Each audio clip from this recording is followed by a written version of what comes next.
അമ്മ മാതാവ് ജീവനോട് പ്രത്യക്ഷപ്പെട്ട ഈ അൾത്താരയിൽ വന്ന് സാക്ഷ്യം പറയുവാനായിട്ട് ഭാഗ്യം ലഭിച്ചതിന് അമ്മയ്ക്കും തിരുകുമാരനും 1000 നന്ദി ഞാൻ പറയുകയാണ്. എൻ്റെ പേര് സുനി സ്റ്റീഫൻ, വയനാട് ജില്ലയിലെ പുൽപ്പള്ളിയിൽ നിന്ന് വരുന്നു. ഇതെൻ്റെ മകൻ ജസൽ സ്റ്റീഫൻ. 2022 ഡിസംബർ 31 ഇവിടെ ആദ്യമായി വന്ന് ഉടമ്പടി എടുക്കുന്നത്. അതിൽ ഞാൻ ആദ്യം നിയോഗം വെച്ച കാര്യം, എനിക്ക് 2016 മുതൽ ആമവാദം എന്ന രോഗത്തിന് ഞാൻ ചികിത്സിക്കുകയും മരുന്ന് കഴിക്കുകയൊക്കെ ചെയ്തുകൊണ്ടിരിക്കുകയായിരുന്നു. പക്ഷേ യാതൊരു കുറവും ഉണ്ടായിരുന്നില്ല. എൻ്റെ കാലിൻ്റെ 2 മുട്ടുകളും നീര് വെച്ച് വീർക്കുകയും കൈകൾ രണ്ടും വളഞ്ഞ് ഒരു വില്ല് മാതിരി ഇരിക്കുകയുമായിരുന്നു. കഴുത്ത് തിരിക്കാനോ പുറകോട്ട് നോക്കാനോ നേരെ ചൊവ്വയൊന്നും നടക്കാൻ പോലും പറ്റാത്ത ഒരവസ്ഥയിലായിരുന്നു. കുറേ ട്രീറ്റ്മെൻറ്റ് കാര്യങ്ങളൊക്കെ ചെയ്തു. ചെറിയൊരു മാറ്റം എന്നുള്ളതല്ലാതെ വേറെ വലിയൊരു മാറ്റമൊന്നും ഞങ്ങൾക്ക് പ്രത്യക്ഷത്തിൽ കണ്ടില്ല. ഞാൻ ഇവിടെ വന്ന് ഉടമ്പടി എടുത്ത് ഉടമ്പടിയിൽ ഈ നിയോഗം വെച്ച് ഞാൻ പ്രാർത്ഥിച്ചു. ഞാൻ വീട്ടിൽ പോയി ആ തൈലം തൂത്ത് പ്രത്യക്ഷീകരണ പ്രാർത്ഥനയും അതുപോലെ ജപമാല ചെല്ലുമ്പോഴൊക്കെ ആ തൈലം തൂത്ത് ഞാൻ പ്രത്യേകമായി പ്രാർത്ഥിച്ചു, ഞാനും എൻ്റെ കുടുംബവും എല്ലാവരും. പക്ഷേ ഒരു മാസം കഴിഞ്ഞപ്പോഴേക്കും പതിയെ എൻ്റെ നീരുകളും വേദനകളും എല്ലാം കുറഞ്ഞ് എനിക്ക് പള്ളിയിൽ പോകാനും എനിക്ക് നന്നായി നടക്കുവാനും ഒക്കെ സാധിച്ചു. ഇപ്പോൾ എനിക്ക് വലിയ പ്രശ്നങ്ങളൊന്നുമില്ല.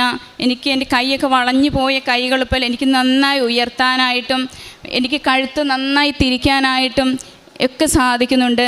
പരിശുദ്ധ അമ്മ മാതാവ് എനിക്ക് ചെയ്തു തന്ന വലിയ ഈ ഒരു അനുഗ്രഹത്തിന് അമ്മയ്ക്ക് 1000 നന്ദി പറയുന്നു. രണ്ടാമതായി എൻ്റെ നിയോഗമായി ഞാൻ വെച്ചത്, എൻ്റെ ഈ മകൻ +2 പഠിക്കുന്ന സമയം അവന് ഒന്ന് വീണ് കാലിനൊരു ചെറിയ സർജറി ആവശ്യമുണ്ടായിരുന്നു. 15 ദിവസം +2 പരീക്ഷയ്ക്ക് 15 ദിവസം മുൻപാണ് ഇത് സംഭവിച്ചത്.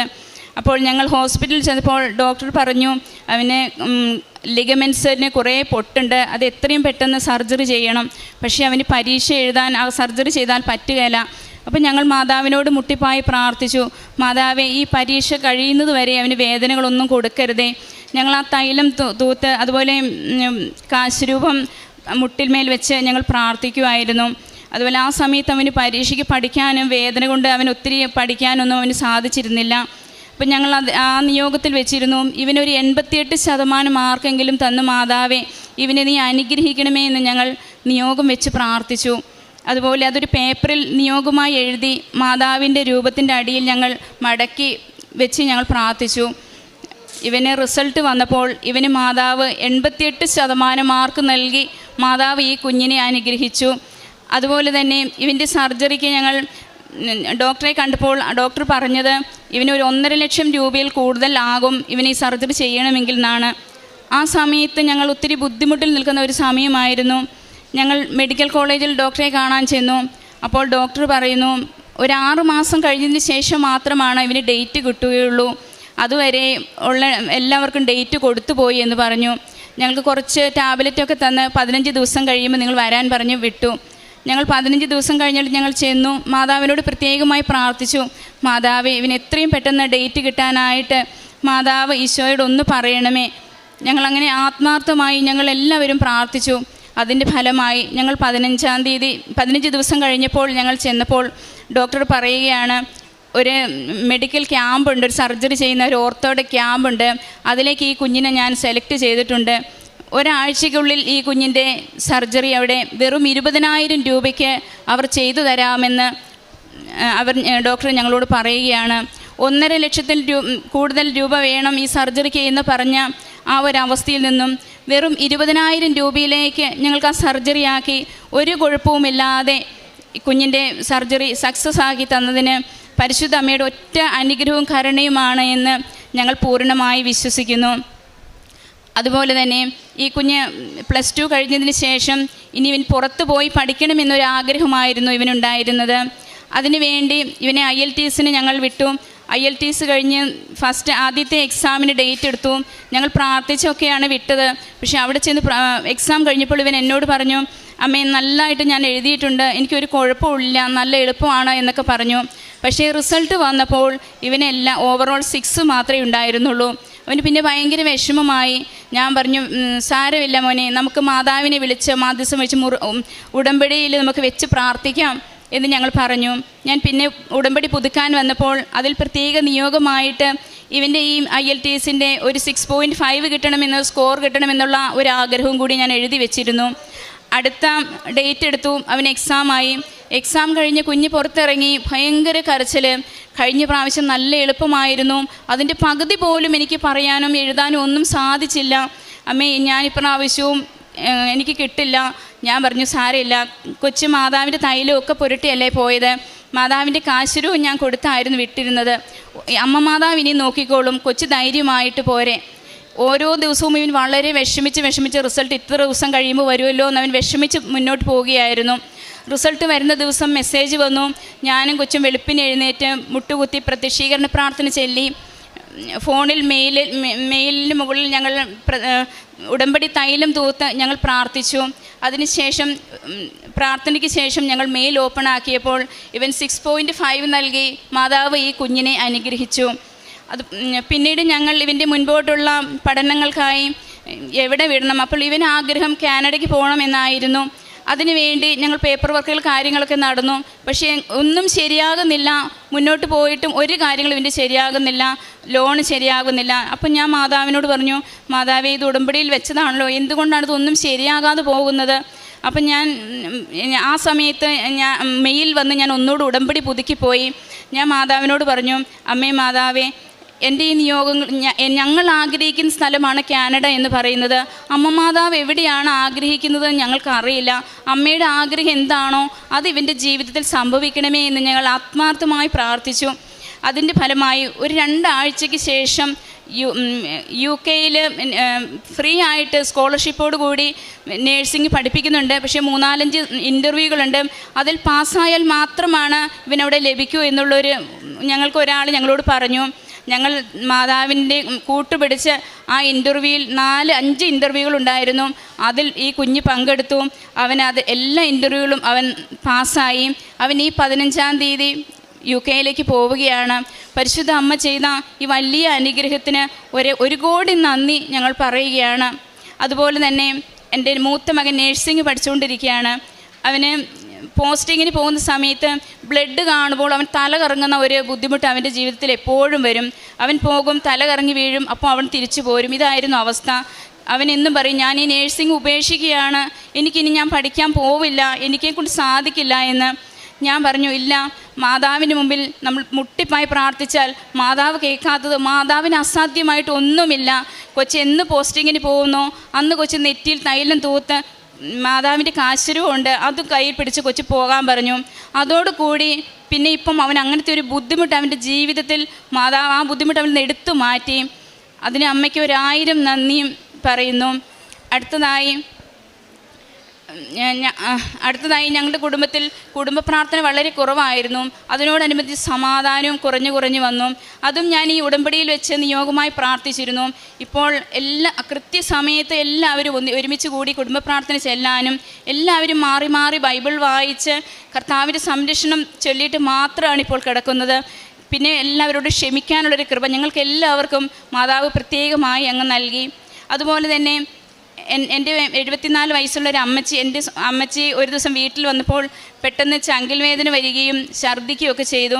ഞങ്ങൾ അടുത്തുള്ള ഹോസ്പിറ്റലിൽ കൊണ്ടുപോയപ്പോൾ അവർ പറഞ്ഞു, ECGയിൽ ചെറിയ വേരിയേഷൻ ഉണ്ട്, അപ്പം ഒരു 35 കിലോമീറ്റർ ദൂരെയുള്ള കൽപ്പറ്റ ലിയോ ഹോസ്പിറ്റലിൽ കൊണ്ടുപോകണം എന്ന് പറഞ്ഞു. വെളുപ്പിന് 3 മണി സമയം ഞാനും എൻ്റെ മകനും കൂടി പോകുകയാണ്.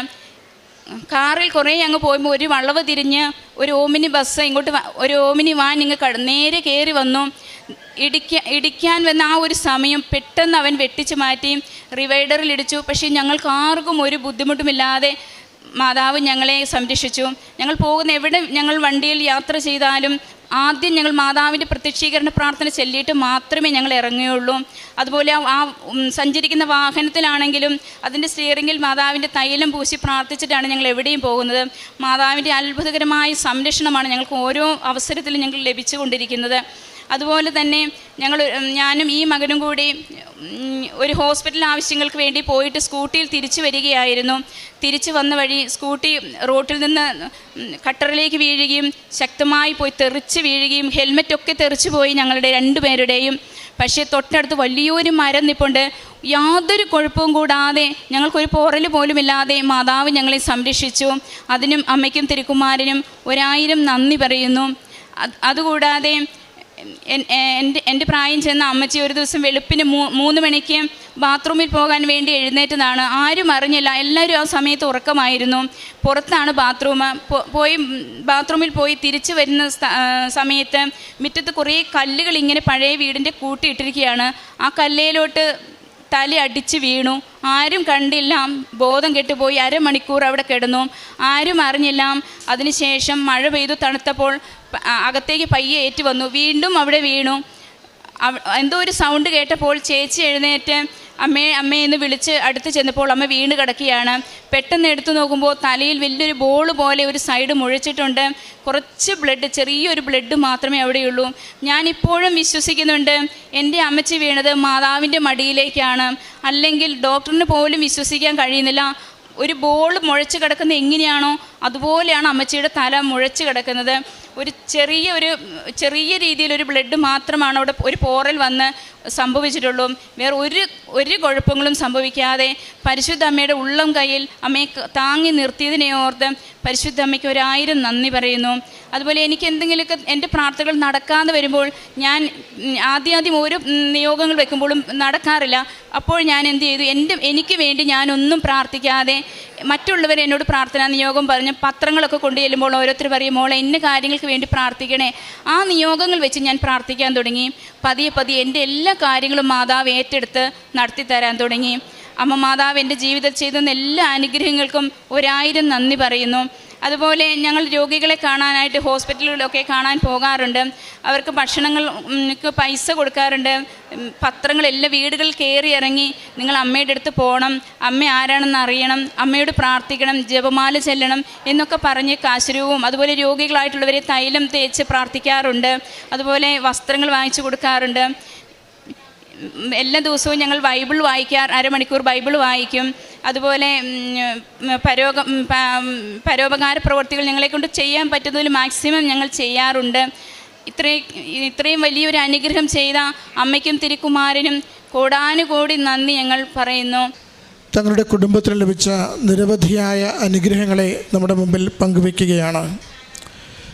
പരിശുദ്ധമ്മയുടെ ഉടമ്പടി പ്രാർത്ഥനയിൽ ഉടമ്പടി എടുത്ത് നമ്മൾ പങ്കുചേരുമ്പോൾ അതിലെ ഏറ്റവും വലിയ ഒരു പ്രത്യേകതയാണ് അത് ഭാരങ്ങളെ ലഘൂകരിച്ചു തരുന്നു. എത്ര ക്ലേശമുള്ള ഒരു ജീവിതാവസ്ഥയാണെങ്കിലും ആ ക്ലേശങ്ങളെ മാറ്റിക്കൊണ്ട് ദൈവത്തിനു മുമ്പിൽ സാക്ഷികളാകുവാൻ നമ്മളെ ശക്തിപ്പെടുത്തുന്നു. അമ്മയുടെ ആമവാദം മാറി വളരെ സൗഖ്യപ്പെട്ട സാഹചര്യത്തെക്കുറിച്ച് സൂചിപ്പിച്ചു. അതോടൊപ്പം വാഹന അപകടത്തിൽ നിന്ന് അത്ഭുതകരമായി സംരക്ഷണം ലഭിച്ചതിനെക്കുറിച്ച് പങ്കുവച്ചു. അമ്മ വീടിന് പുറത്ത് വീണ് കിടന്നപ്പോൾ മാരകമായ പരിക്കിൽ നിന്ന് സംരക്ഷിച്ച് അമ്മയുടെ മടിത്തട്ടിൽ വീണതുപോലെ സഹോദരിയുടെ അമ്മയെ കാത്തതിനെക്കുറിച്ച് പങ്കുവച്ചു. നമ്മുടെ ഏതൊരു ഭാരത്തെയും ലഘൂകരിക്കുവാൻ വലുതായി സംഭവിക്കാവുന്ന ക്ലേശങ്ങളെ നിസ്സാരമായി മാറ്റിത്തരുവാൻ അമ്മയുടെ വലിയ മാധ്യസ്ഥ ശക്തിക്ക് കഴിവുണ്ടെന്ന് നമ്മോട് ഈ സാക്ഷ്യം പങ്കുവയ്ക്കുകയാണ്. മറ്റൊന്ന്, നാം വിശ്വാസത്തോടെ സംശയമില്ലാതെ സമർപ്പിക്കുന്ന പ്രാർത്ഥനകൾ അനുഗ്രഹിക്കപ്പെടും. 2 കാര്യങ്ങൾ അതിന് അമ്മ പങ്കുവച്ചു. ഒന്ന്, 88% മാർക്ക് വേണമെന്ന് മകന് വേണ്ടി എഴുതിയിട്ട് പ്രാർത്ഥിച്ചു. നിയോഗത്തിൽ എഴുതിയിടുമ്പോൾ അതിനൊരു സംശയമില്ല, പിന്നീട് അതിനെക്കുറിച്ച് ആദിയുമില്ല. ആ 88% മകന് ലഭിക്കുന്നതിനെ സാക്ഷ്യപ്പെടുത്തുന്നു. 6.5 IELTS വേണമെന്ന് എഴുതിയിട്ട് പ്രാർത്ഥിച്ചു. അതിനെക്കുറിച്ചും മകൻ ആശങ്കപ്പെടുമ്പോഴും വളരെ ക്ലേശകരമായ പരീക്ഷയാണെന്ന് വന്ന് അമ്മയോട് പറയുമ്പോഴും മാതാവിന് കൊടുത്തത് മാതാവ് നിവർത്തിച്ചു തരുമെന്ന പ്രത്യാശയാണ് പകരുന്നത്. ഇത് ഉടമ്പടി ജീവിതം ഗൗരവത്തിലെടുത്തു കഴിയുന്ന ഏതൊരു വ്യക്തിയുടെയും അനുഭവമാണ്. ഈ സാക്ഷ്യം കേൾക്കുമ്പോൾ നമ്മളോടുള്ള ചോദ്യം ഇത്രയേ ഉള്ളൂ: നമ്മൾ ഉടമ്പടി ജീവിതത്തിൽ സീരിയസ് ആണോ, ഗൗരവമുള്ളവരാണോ?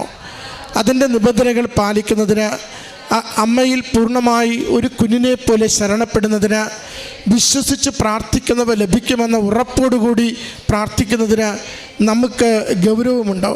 എങ്കിൽ അനുഗ്രഹിക്കപ്പെടുമെന്ന് ദൈവത്തിനു മുമ്പിൽ മഹത്വപ്പെടുവാൻ തക്കവിധം നമ്മുടെ ജീവിത പ്രശ്നങ്ങൾ പരിഹരിക്കപ്പെടുമെന്ന് ഈ കുടുംബം സാക്ഷ്യപ്പെടുത്തുകയാണ്.